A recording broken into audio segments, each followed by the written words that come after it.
Being an independent developer can be a really tough position. There is more to making a game than just getting your creative juices flowing. There's a whole marketing, distribution, and business side of things that you have to manage and execute. This is why oftentimes indie developers will seek out interested publishers so they can focus on the creative aspects of the game development process while getting the logistical and financial support they need to get their game out there. Some indie developers strike the jackpot and manage to partner with a good publisher that respects the creative integrity of a project while adhering to the terms of a mutually beneficial partnership. Others aren't so lucky and they end up getting screwed over in some way, shape, or form. And one such developer who's found himself in this unfortunate situation is none other than Tom Happ. For those who don't know, he's the creator and developer of Axiom Verge, which many of you have probably at least heard about. It's a homage to old school Metroidvania style games, one that's garnered a lot of positive reception and praise over the years. The game launched almost 4 years ago on March 31st, 2015 for PlayStation 4 and PC, and it has since launched on other platforms like Wii U, Xbox One, and most recently Nintendo Switch. Initially, the game was only released digitally, but on February 2017, to the pleasant surprise of fans, it was announced that Tom would be working with Spain-based publisher Badland Games to ship physical copies of Axiom Verge for PS4, PS Vita, Wii U, and Nintendo Switch, a package called Axiom Verge Multiverse Edition. On top of the game itself, the $30 package would also include additional goodies such as a double-sided poster featuring the game's map, an art booklet, and a CD containing a making-of documentary. Unfortunately, that venture hit a few snags that resulted in a number of unexpected delays. The Multiverse Edition was supposed to release sometime in August 2017, but that window was then pushed back to October before finally releasing for PS4, PS Vita, and Switch on November 21st, 2017 in North America and January 29th, 2018 in Europe. One release that was absent, however, was a Wii U version, and for a while nobody knew what was going on. But fast forward to March 15th, 2019, and we have finally learned what happened. The following information was relayed by a number of sources, starting with a tweet by Limited Run Games, the distributor of Axiom Verge for Wii U. The good news is that they announced that retail copies will finally be sold on March 29th, 2019 on Limited Run's official website. But the bad news is that getting to this point involved several years of struggle and an ongoing legal battle over a huge amount of lost money at the hands of publisher Badland Games, now known as Badland Publishing. In a follow-up tweet, Limited Run noted that while they won't come anywhere close to breaking even on this project after the money that Badland took from them, their happy Wii U fans will finally get to appreciate the game in physical form. Exact details on what went on behind the scenes can be found in this article by news outlet GamesIndustry.biz, which contacted Limited Run CEO Josh Fairhurst for elaboration. It all started with an offer that Badland made to Limited Run on March 2017, the month after Axiom Verge Multiverse Edition was announced. 3 months later, on July 2017, the two companies signed a contract stipulating that Limited Run would be the exclusive distributor of Axiom Verge Multiverse Edition for Wii U, that $78,000 would be paid out to Badland for the delivery of 6,000 fully assembled copies, and that the copies would be delivered to Limited Run 1 week before the intended November 2017 release date at the latest.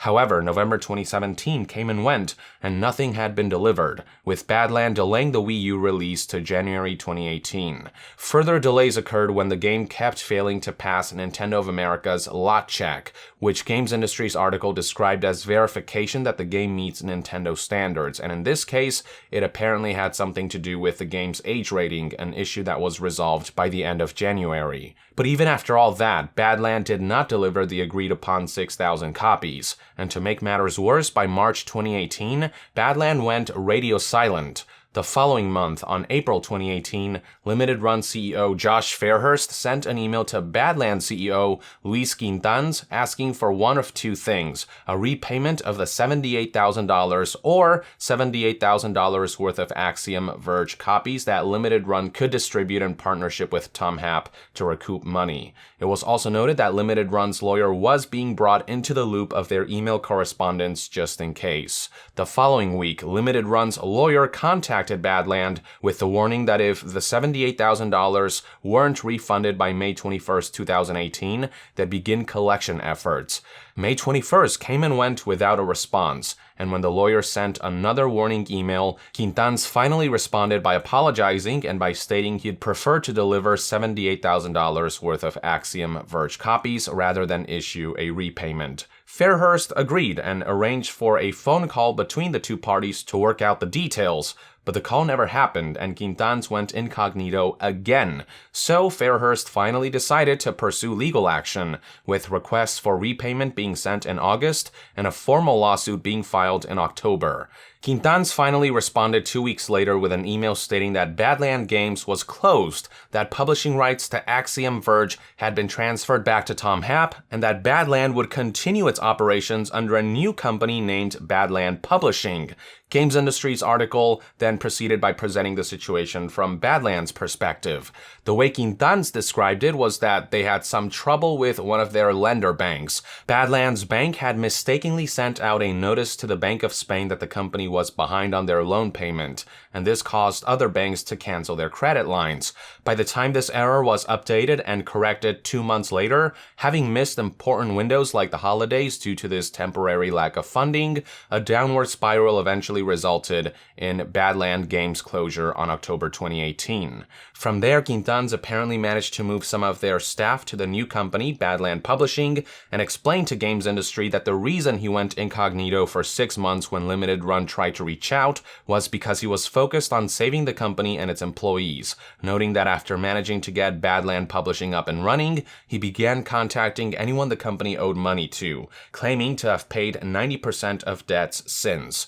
But by the time Kingtons contacted Limited Run with an offer of another distribution deal or a soft repayment plan, Limited Run decided not to respond. Fairhurst provided the following reasoning to not accept Kingtons' new offer. It was not until after the lawsuit was already filed and we'd already incurred legal costs that Badland came back to the table. At that point, we'd been without the money for over a year, with no sign of delivery or refund from Badland. It seemed highly unlikely at that point that they would actually honor any compromise that involved payment over time. We felt obtaining the judgment was the only way to assure they'd honor their commitments, which they still have not done. There were indeed plenty of opportunities for Kingtons to stay in touch with Limited Run and at least explain the situation and work towards short-term solutions, but instead the Negligent CEO decided to go AWOL and left Limited Run hanging for the better part of a year. It's only natural that at this point Limited Run favored a lawsuit over another potentially volatile partnership with an unreliable company they felt had basically defrauded them. Fortunately for Limited Run, the lawsuit went well, in large part because Kingtons and Badland Publishing's habit of radio silence persisted, failing to respond to correspondence regarding the lawsuit and legal proceedings, and failing to show up to court. So on December 4th, 2018, by default, Badland was ordered to repay Limited Run the full amount of $78,000, as well as an additional $3,675.63 for interest and attorney's fees. As of the publishing of this video, Badland has still not paid the court-ordered amount, and Fairhurst has no choice but to further pursue this case in Spain, where Badland is based in. Fairhurst also believes that Badland is more than capable of paying them back presently, judging by how Badland has already released several physical retail products in the last few months, projects which Fairhurst believes Badland has spent at least $100,000 in, suggesting they do have the capital to pay their debt to Limited Run back if they really wanted to. On the other hand, Kingtons put the blame on Limited Run being uncommunicative throughout this entire process, which is just rich coming from this guy. He claims that the only correspondence he and his company received was the legal complaint in October and the notice about the court's final deliberation from December 4th just recently, but nothing else. Yeah, this is coming from the guy who completely cut all communications with Limited Run, failed to respond to their numerous inquiries, failed to turn up to a phone call the two parties had arranged to settle the matter, and didn't respond to lawsuits or show up to court. Kingtons also added, quote, "In short, this resolution says that we have to pay to Limited Run, which is what we're willing to do from the beginning, but for that, Limited Run has to want to talk to us and keep in mind that it is not possible to face all the payments at once. They have wanted to talk with you for months, and you kept ignoring them and leaving them hanging in a very difficult position." In retort to Kingtons' claims, when asked if there is proof that there is no truth to them, Limited Run tweeted this: "Yes, the author of the article was provided with our full correspondence with Badland Publishing, with dates noted, so they could see the months and months go by with no contact from Luis. Accepting a payment plan would invalidate our lawsuit and give Badland a chance to not pay." Games Industry's article finally concluded by highlighting Limited Run's commitment to releasing Axiom Verge Multiverse Edition on Wii U despite the dire straits, with the company having reached out to developers Tom Happ and Daniel Adelman to get the situation sorted out, which they managed to do judging by how the package is finally releasing on March 29th, 2019 in limited quantities. Yes, it is very late, but under the circumstances, it's kind of miraculous that this release is even happening, and it's commendable that Limited Run and Tom Happ remain committed towards keeping their word, even if doing so is unlikely to bear much monetary fruit. According to Fairhurst, Limited Run has poured over $120,000 into this venture and said that they'd be lucky to recover even a third of that money. Now, I wish I could tell you that this is as bad as it gets, but according to a string of tweets by Dan Adelman, who handled the business and marketing side of things for Axiom Verge, Badland also failed to deliver on promises of compensation made to Tom Happ. It's a long thread, but I'd like to read the entirety of it, as there is no better way to paint the full picture of how utterly messed up this situation is. Here's what Dan had to say. Limited Run Games just announced the long-awaited release details for Axiom Verge Wii U. We have been quiet about it until now, but Badland Games ripped us, me and Tom Happ, off as well. Here are some of the details. We had been approached by multiple publishers to do a physical release. The reason we went with Badland is that the CEO said he was very sympathetic to Tom's son's health condition. In case you weren't aware, there were complications at birth which led to a neurological disorder called kernicterus. Tom has talked about it in more detail on his blog. Badland made us an offer we couldn't refuse. In addition to matching what other publishers were offering in terms of revenue share, they said they'd contribute 75% of their cut to a trust fund set up for Alistair Happ's ongoing medical expenses. Everything seemed to be going well until it came time to spend the money to manufacture the discs and cartridges. They kept stalling, and it didn't take long for us to figure out they were running low on funds. Badland proposed that we finance the manufacture of all of the units, and they would repay us once everything was shipped to the retailers, who would pay for the inventory upon delivery. This sent my spidey sense tingling, so I insisted retailers pay Tom directly instead. At that point, we still thought Badland was operating in good faith. They were just low on cash. We were still planning on dividing up the proceeds on the original terms, so we decided not to publicize the fact that technically Badland wasn't publishing the game in North America.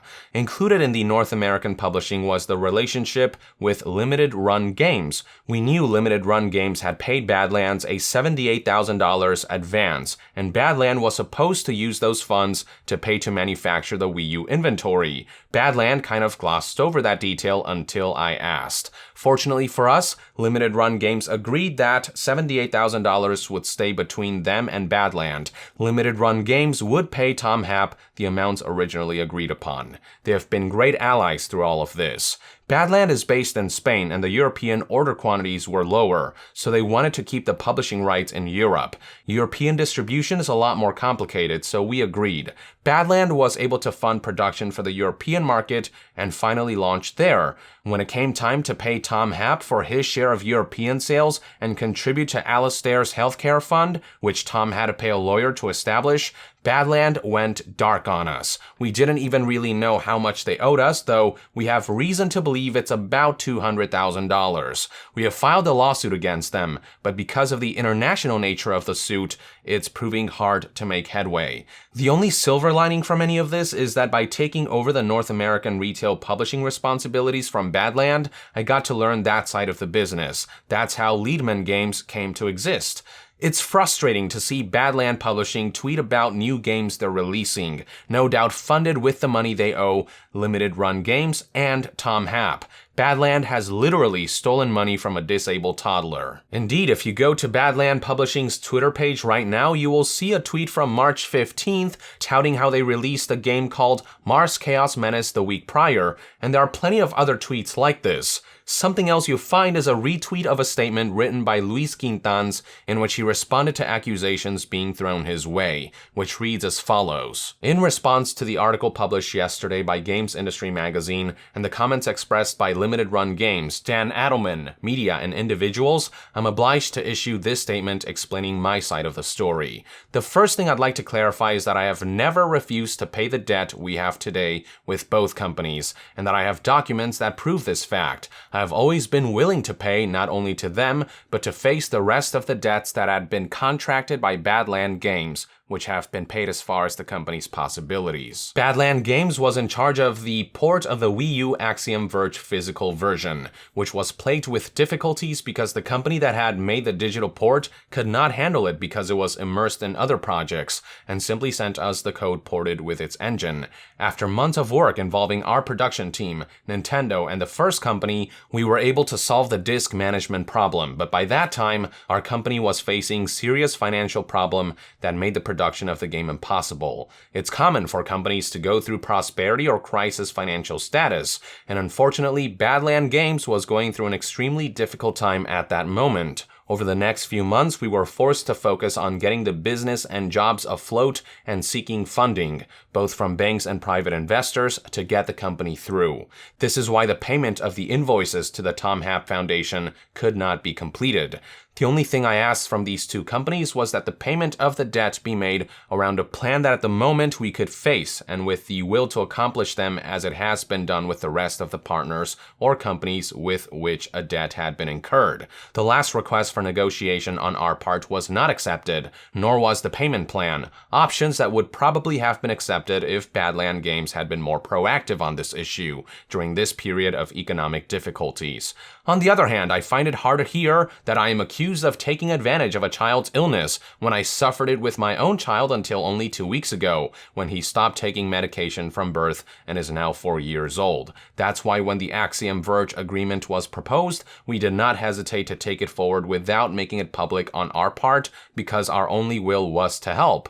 I understand that due to the extreme situation we were going through, our way of doing things has not been ideal, and I am sorry for the damages this has caused to the parties involved. But I want to reiterate that I'm still willing to reach out and assume the payment of the debt, which I have never refused, to avoid further damage to companies and people involved in this situation. In fact, before that, the profits obtained by the publication of our first digital title, Awe, during the first 3 months were donated to Juegaterapia, and later we made the development of the game Leopoldo Manquisale as support to our partner David Santos. This event is not going to change my way of proceeding or my values, and I will continue to support as much as I can game development or anyone who asks for help. Likewise, due to the seriousness of some of the accusations that have been made in relation to this issue, I have been forced to put this matter in the hands of my lawyers, who reserve the right to take legal action against anyone who might make public, inaccurate, or false information harmful to the interest of the company in which I now work, Badland Publishing, or my own. I make myself available to anyone who reads this document to expand on this information and to show the documentation that is required from me. Finally, I'd like to thank the many friends and professionals in the industry who know me well and who have shown me their support and confidence in spite of everything that has been said. Wow, talk about self-aggrandizing and playing the victim card in the most inopportune moment. The only argument I'm hearing from Kingtons is that he never said he wasn't going to repay, that he was going to repay eventually, whenever eventually is. But that's no argument at all. It doesn't matter what Kingtons' intentions were, the fact still remains that Badland Games failed to deliver on their end of a clear-cut deal, and when the going was tough, instead of communicating what was going on and seeking potential temporary solutions in a timely and responsible manner, the company and its CEO were negligent and went AWOL on numerous numerous occasions for months at a time that Limited Run and Tom's infant child didn't have, putting both of them in jeopardy. In the face of such circumstances, who would just sit around taking no actions indefinitely, trusting everything will turn out okay when all signs seem to suggest they had partnered with an unreliable, untrustworthy, uncooperative, and woefully uncommunicative company? It was only after the tangible threat of a lawsuit loomed later that Kingtons responded and made some offers. But the damage had been done by then, trust had been breached beyond repair, and it was too little too late. Making optics worse for Badland Publishing is that while they dodged calls from Limited Run, they continued publishing games as if it were business as usual, showing signs that they were fully operational and seemingly capable of repaying the $78,000. And here's the real kicker: despite the damage Kingtons and Badland have done, in light of having neglected to fulfill their duties and provide the agreed-upon compensation during his partnership with Limited Run and Tom Happ, he concluded his statement with hostility by publicly flaunting threats of legal action against any parties throwing accusations at him. Kingtons puts his partner and an infant child in need of medical care through the ringer, and instead of taking responsibility and issuing a proper apology, he decides to respond with, "Careful what you say or I just might sue you." Can we also talk about the fact that he tries to compare his child's medical needs to Tom's to garner sympathy? Look, I'm glad your child pulled through, Kington, but that's irrelevant to the fact that, at this moment, it is Tom's child who requires frequent medical care. It was you who promised you'd help pay for that care as the cherry on top to the agreed-upon partnership, and it's you who failed to keep your word. Inadvertently or not, you compromised the child's well-being, you sabotaged his family's livelihood, and it's baffling to me that you don't comprehend the severity of this. Hell, you went months on end without responding to hails, seemingly pretending like the financial aid you promised for a child and father in dire need of it never happened. You know what, I'm done giving this asshole more time out of my day. Instead, let's talk about ways you can support the afflicted parties. When it comes to Limited Run, you can always go to their website and buy some of their products. Aside from selling physical releases of traditionally digital releases, God's work in my opinion, they've also got things like merchandise you can purchase. As for ways to help Tom Happ pay for his child's medical bills, well, as stated in his blog regarding his child's condition, his work is directly tied to his son's well-being, with Axiom Verge having become necessary to support his child and his medical needs for the rest of his life. So what better way is there for showing your support for Tom Happ and his kid than by buying his game, which is only $20 and is apparently pretty damn good. Hell, you know what, I'm gonna go ahead and do that right now and play it later tonight. Finally, Limited Run's official Twitter page provided a link to this website, which you can also find in the description and comments below, where you can donate to the Kingtons Research Fund. That way you can help all children who might be afflicted by this condition. I don't want to make this video longer than it already is, so I'll simply conclude by saying that I hope Limited Run manages to land on their feet from all this, and I wish Tom Happ all the best with his game, his future ventures, and the care of his beautiful child. And I hope this video manages to help in some way. With that, I would like to end this news update and discussion video. Thank you for tuning in. To be further updated on all things gaming news, reviews, and discussions, stay tuned right here on Young Yeah. I'll see you guys next time. Young out.